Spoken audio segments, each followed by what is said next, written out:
Welcome to the Prospect League Podcast, the podcast for the past, present, and future of the Prospect League, the home of elite college baseball players from across the country. I'm Lucas Burris, back for another episode of the Prospect League Podcast. Excited to be back after we've settled into this Prospect League season. Here we are, almost 9 games in for most teams. Some teams have played 12, and we're ready to recap what's happened so far. We've got a lot to talk about for the Prospect League season. Lots of exciting things have occurred so far, including all the fun things that the Cape Catfish are currently doing this season. They're the talk of the league right now, so we'll dive into everything like that. But thanks for joining me here on the Prospect League Podcast. It's been a good start so far this season, but we haven't done one of our normal in-season episodes yet. This is number 1, so I'm excited to have you here to recap what's happened so far and dive deep into everything going on in the Prospect League. But if you're just joining me for the first time, hey, welcome in. If you haven't seen any of the other stuff we've done this season, we've interviewed 3 MLB players and our commissioner, our new commissioner, David Brower, as well. So make sure you check out those. If you're listening, hey, this also happens on YouTube, so you can watch the video version as well. But if you're watching and maybe you have a commute coming up, don't be afraid to turn us on the audio version on any podcast platform as well. But thanks for joining me here on the Prospect League Podcast. We are excited to be back. I'm excited to be here as we embark on our first recap of the season. And we have a lot to talk about. I don't have too much of an intro to dive into. Really, I just want to dive into and give you all the things you need to know. We're going to start off doing it this way of getting the information out there, making sure you need everything that you need to know about the Prospect League so far, including standings, stats, and we are also going to talk to our first 2 players of the week this week as well. I have 2 exciting interviews that we're going to bring this one as we talk to our Baseball Notes Bulletproof Hitter of the Week and our armcare.com Pitcher of the Week as well in this episode. So stay tuned for that. That's an exciting thing happening. We'll do that almost every week on the Prospect League Podcast as well. As long as we can wrangle up our hitter and pitcher of the week, we'll be able to talk to them here on the Prospect League Podcast. So Chris Hall from the Cape Catfish and Kendall Anthes from the Lafayette Aviators are also here. We're going to talk to those 2 and have a fun time with that. But first, let's dive into some standings for the Prospect League as we look at what's going on after about 9 to 12 games for each team so far this season. We'll start in the Eastern Conference, and we'll start in the Ohio River Valley Division as the Lafayette Aviators lead that division with a 6-4 overall record. Then the Chillicothe Paints at 6-6, the Johnstown Millrats at 5-5, and the Champion City Kings at 3-7. So just a 1-game lead for the Aviators there. That's 2 less losses than the Paints, but both of them with 6 wins on the season. The Johnstown Millrats right behind him as well at 5-5. Then for the Wabash River Division in the Eastern Conference, the Normal Corn Belters lead that one. They've opened up a pretty nice lead in that division as well, as the Corn Belters are 8-3 on the year, but the Springfield Lucky Horseshoes are right behind them at 6-3, just 2 less wins than the Corn Belters so far this season. And then Rex at 5-5 and Danville at 5-5. So a really good division is the Wabash River Division so far this season. Every team at 500 or above, but the Corn Belters 8 wins on the season. They were the first team to chase the Catfish to that 8-win mark, but as you'll like to know, the Catfish have put that mark even further as we'll move on to the Western Conference in the Prairie Land Division with the Cape Catfish. They lead that division 10-0 record in first place in that division. They still are undefeated on the season. It's been a wild run for the Catfish so far this year. 10-0. I've never seen a team do that in my years here in the Prospect League, and Catfish is doing some fun stuff down there in Cape. We'll get to that when we talk about some individual and team stats as well. But for the Catfish, 10-0 on the season. They lead the West Prairie Land Division. Then the Thrillbillies are behind them. They're 6-5, good record on the season, but they're way behind in that division given the 10-0 record for the Catfish. Then the Alton River Dragons, they're 5-6, and then the Jackson Rockabillies are 4-6. So again, 4 really good teams in that division right now, but just a runaway right now for the Catfish as they continue to stay undefeated and continue to do some phenomenal things down there. And then finally in the Western Conference, the Great River Division, the Clinton Lumber Kings lead that one. They've opened up a very nice lead as well. They are 7-4 on the season. The Burlington Bees are behind there in second at 3-6. Then the Illinois Valley Pistol Shrimp at 3-7, and the Quincy Gems at 3-9. So we talked about our best division, which is probably the East's Wabash River. Worst division statistically so far this season has been the the Great River in the West, as Clinton, a nice 7-4 record, but every other team in that division a combined 9 total wins. So if you want to look at how good the Cape Catfish have been this year, look at that Great River division, and only those teams, 3 of them combined for 9 wins, and Cape has more than all of them combined. So tough start for the West Great River division, as well as Clinton opened up that lead, but some 4 really good teams have opened up leads in this early part of the season, as well as I mentioned, the Aviators and the Paints kind of battling it out, but they do have a lead in that division. Of course, the Corn Belters with that nice lead at 8-3 on the season, and then Clinton and Cape, the 4 best teams in the Prospect League right now,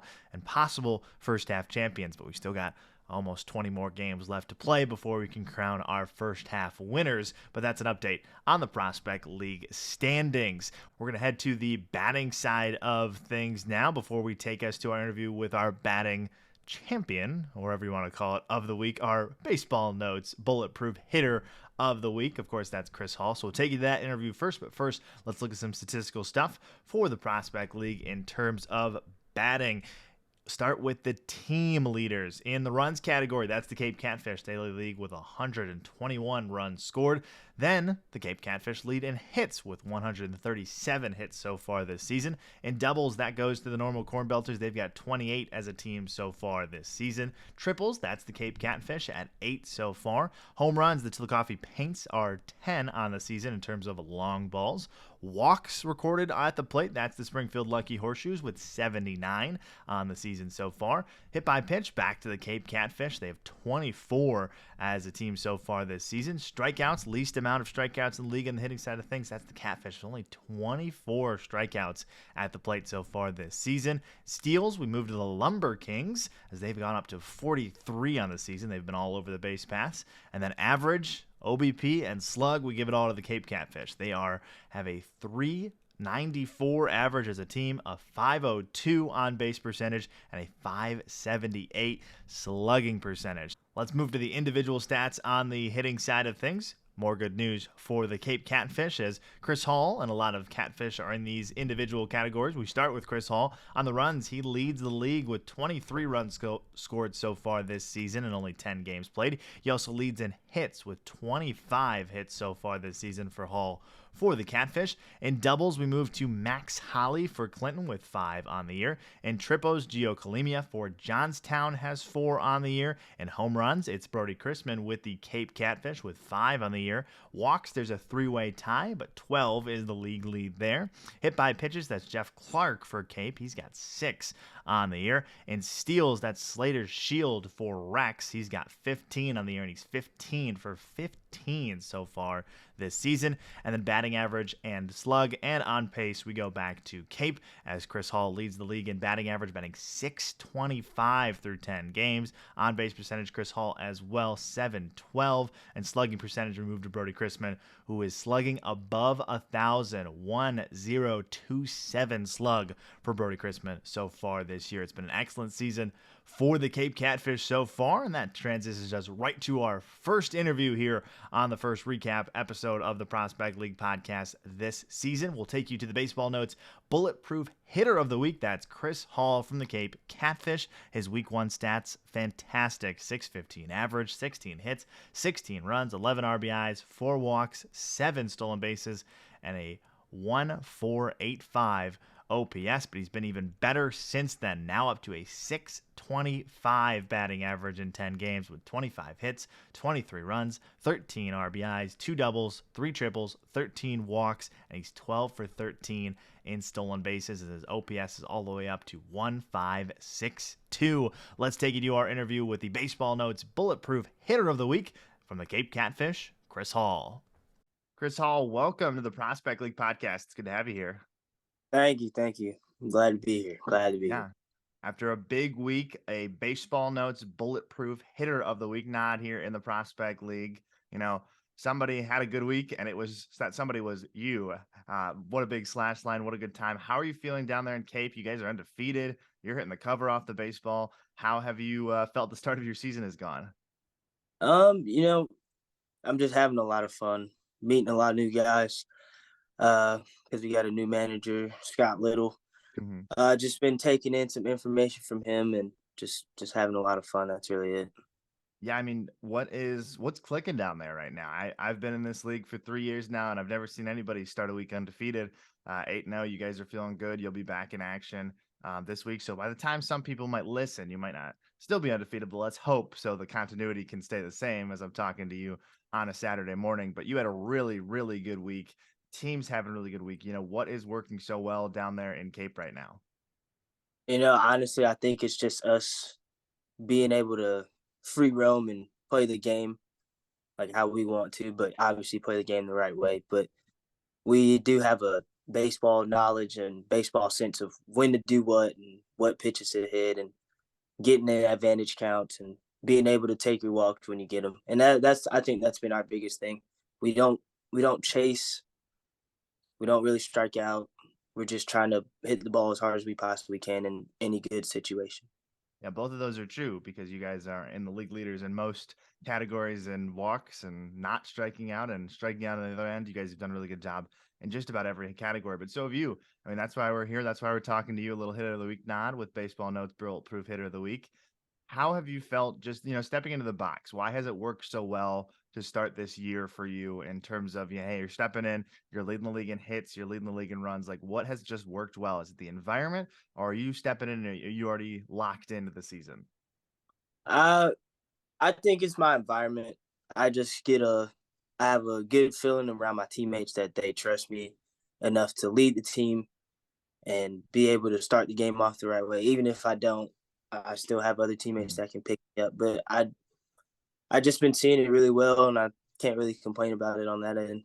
I don't think you can complain about it, that's for sure. But you're, leading the league in a few categories, as I mentioned, but also quick on the base paths as well. You're up there on the top with the speed as well. How are you feeling once you get on base in terms of what you want your steal numbers to be this season? Because you're already up to 10 on the year. How are you feeling in terms of, how your game is going to continue to evolve as the season goes on?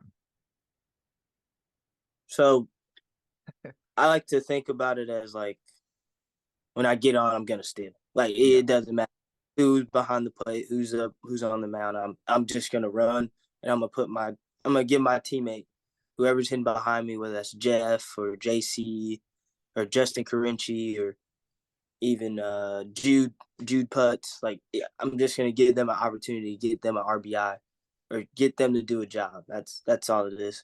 I don't try and like I'm not trying to look for like numbers. I'm just trying to Mhm. play. You know what I'm saying? Yeah, absolutely. And in terms of, what you've been able to do this season, how has the Cape Catfish just set you up for that success? You talked about it a little bit, but like what is going down there in Cape that has set you all up for this success? What has been clicking? What have you enjoyed about your first now 2 weeks with the Catfish?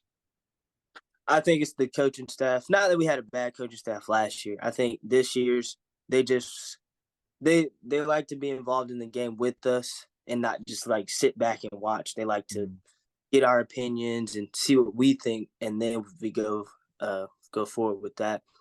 I mean, our assistant coach Lackey's Energizer Bunny, so whenever I see him, it's just like, all right, I got to do something cool, so Lack can do something cool.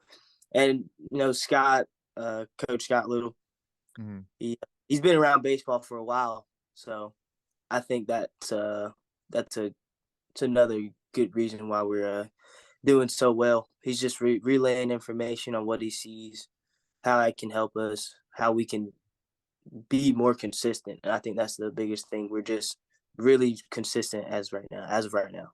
Yeah, and then consistency for you as well. You've been very consistent, grabbing a hit in every game this season. What has been that consistent approach to the plate? You talked about, your approach on the base pass, but when you get up to the box, you're thinking you're stepping in. Are you just going see ball, hit ball? What is your, process at the plate? Well, I like to I like to say 95% of the time the pitcher wants to get ahead, especially at the start of a game. No one wants to fall behind 1-0, and then that's a really bad idea. So I'm looking for a first pitch strike on the outer half of the plate. That way I can go up the middle or through the six hole. I don't try to pull the ball. I'm not the biggest guy in the world, obviously, but I can run into one if need be. But I don't try to hit home runs. I'm just trying to get base hits, hit doubles, hit triples, give my teammates a chance to get me in. Yeah, you lead the league in slugging too, though. So, you're doing something right now. So, I don't know how long that's going to last. We'll keep that average up. We'll see how long that slugging percentage stays up there as well. But no, it's been fantastic for you so far this year. I think the big question for you, Chris, is, what are you looking forward to the rest of the way? How are you guys going to, you know, improve off of, and not, I don't know if improve is the right word, but how are you going to, make it better than what it's already been? Are you just going to continue to have fun, or what are you looking forward to, the rest of the way to make sure this season continues to stay how fun it's been so far? Just having fun, being tough. You know, I really think we're one of the toughest teams in the league, whether it's on the defensive end or the offensive end. Our pitchers are throwing great. Uh, Hitters, we just seeing the ball really well. Even if we are having a bad game, we know it's just going to be somebody that's going to come behind and pick us back up. So Yeah. I'm really looking forward to have way more Yeah. fun. I don't think we've like touched the iceberg yet. Like we're Yeah. still climbing. How are you feeling in terms of, what your plans are for the future, of what you want to achieve in this league this season, what you want to set forth for, people watching out, and, what are your goals for your future, whether it's baseball or whether it's what you plan on doing for the rest of your life? I mean, I think everybody's end goal when you play baseball. You want to be a big leaguer. Mhm. So that's one of my biggest goals that I've been working for my whole life. And who knows, maybe it can happen. Who knows? Even if it doesn't, I just want to stay inside the sport of baseball. It's brought me so much closer to people that I didn't think I would ever meet. It's given me plenty of friends. I've met great people. So just want to stay around baseball as long as I possibly can. Whether that's if I do go to the majors, if I end up coaching or anything. I mean, I just want to stay around baseball. That's just been my whole life. Yeah, absolutely. I got just a few more questions for you. Question one, we're going to dive into a little more fun. So, parks in the Prospect League so far, from what you've seen, from what you've heard about, where are you most excited to visit? I'm going to take Cape out. You can't pick your home ballpark, but like, who are you most excited to go see? What ballpark are you most excited about? What have you heard? Anything so far this season, or what you're looking forward to? All right. So my favorite park right now, I think it's the Thrill Billies. Hmm. I think it's their park. We just played there. I think maybe it was like last Tuesday or something. It was one of the last week, and they had a pretty cool stadium. They had a lot of fans out there. It was fun. Jackson's not that far behind either. Hmm. Two of Love the new Jackson. ones, the two new ones Yeah. you're excited about. Good one. Those are the big ones. And then I got two buddies that play on Springfield. I just want to go and play them. Yeah, you just want to see what's going on with the shoes. Absolutely. All right. Final question I have for you as well is, you got one shout out to your name. All right. Shout out anywhere you want to go. You've had fantastic start to the season. Who is that shout out going to? Is it going to a teammate, family member? Who are you shouting out to thank for how good the season's been so far? Uh, I want to start off by thanking my Lord and Savior Jesus Christ, and also my parents because without them I wouldn't be able to be here right now. So shout out to you, mom and dad. Love you. Yeah, hey, I got to throw that in because they're going to enjoy that when they come and listen here, Chris. But I want to thank you, hey, for stopping by. It's been good. I want to wish you the best as well. I mean, you're on track for another one if you keep doing what you're doing. So maybe we'll have another conversation in the future as well. But hey, good luck the rest of this weekend. Good luck this week as well. And hopefully we talk again. All right, thank you.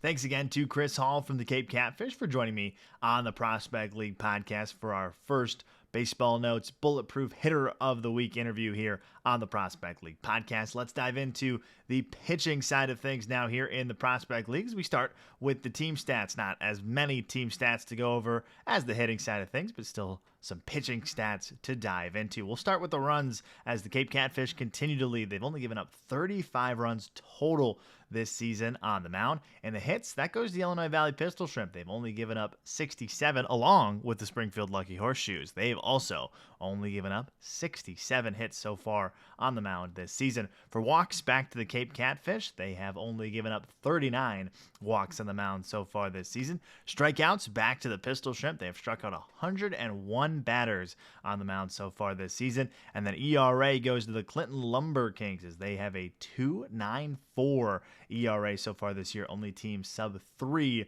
right now in the Prospect League. For the individual side of things on the pitching, for wins, that's Ryan Willard for Normal. He's got 3 on the season. Only man in the league to surpass the 2 mark so far. So Willard for Normal, 3 wins on the season. In saves, we've got a 3-way tie as there's 3 players in this league who have recorded 3 saves so far this season. In innings, that's Hunter Rawls for the Thrillville Thrillbillies as he's got 14 innings so far on the season, 1 more than anyone else in the Prospect League. For strikeouts, that's Sebastian Gonzalez for the Pistol Shrimp as the Illinois Valley product has 22 so far this season. Earned run average, we still have a 4-way tie. Still 4 pitchers in this league with a 0.00 ERA, all of them over 7 innings pitched as well. So 4 players still vying for their spots as maybe next week's pitcher of the week for armcare.com. And then strikeouts per 9, that's Max Beaulieu for the Johnstown Mill Rats, 15.3 strikeouts per 9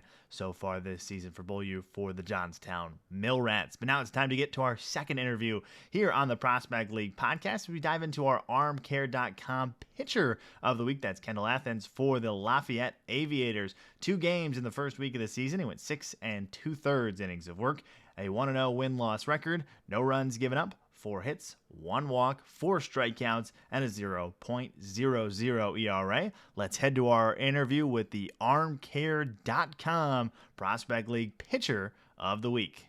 Kendall Anthes, welcome to the Prospect League podcast, reigning armcare.com pitcher of the week. How are you feeling?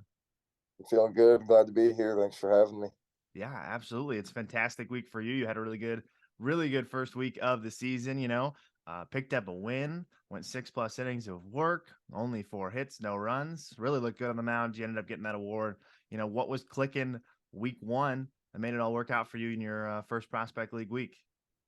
I think just coming in and doing the job that at hand. It was kind of nerve-wracking coming in. I wasn't actually supposed to play out here in the Prospect League. I was supposed to play up in the Great Lakes League, and during my exit meeting, my coach was like, "Hey, we got an opportunity. If you want it, it's yours." So I took it, and here I am out in Indiana. Are you excited? How's it been so far? How have you enjoyed the Aviators and everything so far? Yeah, it's really exciting. Playing in front of large crowds, playing at the beautiful Loeb Stadium. I mean, not many get that chance to play there all year. Um, it's great. I love the guys. The guys are awesome. We bond really well. Coming in, like softball teams, I know that they don't always bond well. You might have guys from rival schools and stuff like that, but we've all clicked, and it's just like we've been with each other for multiple years at this point. The locker room atmosphere is great. Bus rides, very enjoyable. Play a lot of Mafia, so I think it's going to be a good season. That's a common trend in the Prospect League, and I think across baseball. We might have to dig into that at some point on one of these interviews. But for you so far, in terms of what you've been able to do, touched on a little bit, but came in, not too much in terms of, I would say, you took an opportunity and ran with it. But those first few times you still stepped on the mound, just fantastic. What was going through your head? Were you just calm, cool, collected, or were you trying to prove a point? What was your mindset, the first week of the season? I think my first night, we were at Loeb, going out there. I mean, that was probably the largest crowd I've ever pitched in front of. Coming from a smaller D2, you don't get that kind of crowd. So at first it was kind of like overwhelming. And that first 2/3 of an inning was trying to more just settle in. And then after that, it was like, okay, it's still the game that you've always played. Like, just go out there, fill up the zone, pitch contact. Like, I'm a contact guy. Don't get a ton of strikeouts. Just go make pitches and let my infield and outfield take care of it from there. And I think that's what really worked for me is I wasn't shying away from the zone. Just got in there, filled it up, and the guys behind me did a great job. Yeah, you ended up picking up 4 strikeouts though. So you categorize yourself as a pitch to contact kind of pitcher. But what happened that first week of the season, able to grab 4 of them? What was working on the mound? A lot. Like, I'm a heavy slider guy. That worked a lot, and I was actually able to, with off that, I was able to throw a lot of fastballs and changeups that were kind of surprising. I don't throw the changeup a ton, but when I do, it worked well. Yeah. And then, looking at the prospect league so far, you touched on a little bit, like what have been your first impressions of, coming to this league first time and really feeling welcome in the league one, but just first impressions of the environment you've been able to pitch in so far? Um, the prospect league is the heart of this area. I mean, you get crowds that are awesome, and the players are great too.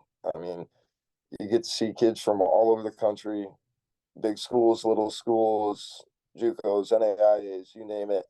Um, and they're good players. I mean, there's not going to be a night here in the prospect league that it's you're going into the game knowing that you're winning that game, because the other team always has those guys that are good enough to beat you too. Yeah. And then the Aviators as well. You talked about Loeb Stadium, how great it is, and all the things that you've been able to experience so far. But what have the Aviators done so well so far this season? One, for you guys to have a winning record and to have a good start to the season, but two, to just kind of set you up for success. How's that experience been so far, outside of what you kind of touched on earlier of bonding together and stuff? But what's worked so well for you guys to start the season? Just like the atmosphere around Loeb and like with the Aviators organization. We come in and they do like Loeb brings or does stuff that whatever they can to bring people into the stadium to make us feel at home and feel like we have the home advantage when we are at home. And then the locker room, like we've got two clubbies, they're great. I mean, we don't have to worry about the laundry and stuff like that. The coaches are making sure we're having a good time. They feed us amazing. Um, some of the stuff that you like to see, just being ready. You don't have to worry about all the little things; they're taken care of. It's just you do your work on the field, off the field, and we'll be ready for that the next night.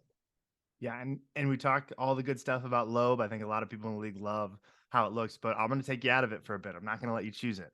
So All far right. this season, and looking at stadiums, looking at what you've enjoyed so far, where are you most excited to visit, or what has been your favorite stadium to visit so far? Um, hmm. I think the coolest stadium so far was probably over at Normal with the Corn Belters. Yep. But I would say the atmosphere has to go to. I'm thinking Dansville. Dansville had a good or Mhm. Chillicothe. We haven't been to a ton of places yet. We played a lot of home games. Yep. But I would say those two get the atmosphere wins, and Normal gets a stadium win. I mean, Normal, that stadium is pretty sweet. It's large. It's a pretty sweet stadium. Yeah, absolutely. A little turf there, a little corn crib action. But yeah, I Yeah, think we've had a few answers so far as we look around, and I'll continue to ask that question throughout the year of what everyone's enjoying. But I think the atmosphere wise, throwing it out to Danville, I understand that one. But yeah, the corn crib definitely nice. But I think a lot of other people might choose Loeb as well as an opposing player coming in. So I think you're a little spoiled on the home side yeah. of things. But looking at the league as the footprint as well for you, what are you most excited for the rest of the way as well? What are your goals the rest of the season? What are you going to focus in? Improvement, hopefully another pitcher of the week in your Yeah. future. But what are you looking at for the rest of the way for you to make sure this is a successful season for you? Just going out there and enjoying the day with the boys. I mean, it is a game that we all love to play, and there's a reason we're all here. Um, just keep playing. I mean, obviously, it would be nice to go home with a ring. I mean, Mhm. that's the ultimate goal. But just working on myself also. I mean, going back so that I can have another pretty good year and help my team winning back-to-back championships. I mean, that's the goal when we go home, is to be better for school ball. Absolutely. And then finally, individually looking at you, what are those future goals for you? What are your hopes to achieve? You talked about a little bit just that last question in the prospect league, but what's the goal for you? You searching for that MLB dream. I think that's what most people are in this league. Or, what are your expectations and goals as, people watch you and see a fantastic week for you the first week of the season? Yeah, I mean, I think all of our goals are the same here. I mean, Mhm. we all want to go to the next level. Um, yes, that's my goal. That'd be awesome. But I just want to be healthy and everything. And hopefully the opportunity arises. Like, if that opportunity arises, I'm definitely going to take it. Um, but I'm looking forward. Just got to get through next year first. I mean, I'm going to be a senior, so I've got to make the most of my last year, and we'll let the rest take care of itself from there. Yeah, absolutely. Already an armcare.com pitch of the week nod for you this season. It's been good so far. I think you're going to have a good time the rest of the way and plan for the nice Aviators in Lafayette. But Kendall, I want to wish you the best of the rest of your season. Hopefully, in your case, I'll see you again here on the Prospect League podcast. But thanks for joining me for our first one. Thanks for having me. I really appreciate it. Thanks again to Kendall Anthes for joining me on the Prospect League podcast as our reigning armcare.com pitcher of the week. And a big thank you to both him and Chris Hall for joining me here today. That just about wraps up this first in-season recap episode of the Prospect League here on the Prospect League podcast. But before we wrap up, let's do what we always do here on the Prospect League podcast and give you 3 things you need to know about the Prospect League heading into this week. I mean, the big question is, can the Cape Catfish stay undefeated? We'll keep talking about it until they lose a ball game, and they haven't done so yet. So I'm going to keep talking about it. Now 10-0 on the season. The Catfish will play 6 games this week. They'll start with 3 straight at home, Monday, Tuesday, Wednesday, before 3 straight on the road on Friday, Saturday, and Sunday. That off day for them this week on a Thursday. They only play 1 team with a winning record this week as they will face Thrillville on Monday before going against 5 teams with a losing record so far this season, or a 500 record. So 1 team with a winning record so far. It's possible that Cape could finish off this week 16-0. We'll keep an eye on that and see if the Catfish can continue to stay hot.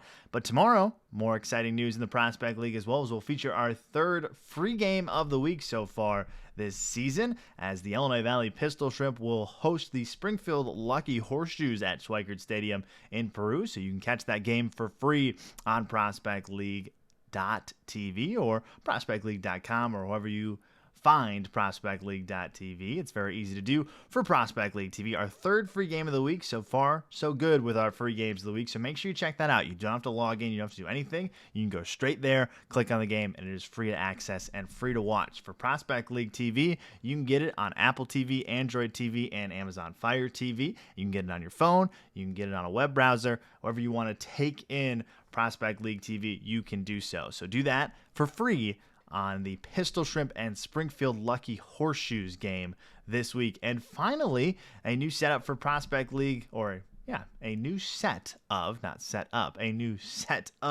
Prospect League Players of the Week will be coming out this Wednesday. Every week this season, we will release Prospect League Players of the Week on Wednesdays at prospectleague.com and on our social media pages at Prospect League. So a new armcare.com pitcher of the week and a new Baseball Notes Bulletproof Hitter of the Week will be released on Wednesday, just like every week during this season. So make sure you check that out and see who takes the reins from the 2 fantastic players in the Prospect League who took it this week. But that just about wraps up our first season recap episode of the Prospect League in 2023. I want to thank you for joining me here. If you stuck around for it all, thank you for being here at the end. We had a great time, and I will see you next week. So until next time, I'm Lucas Burris, signing off on the Prospect League podcast.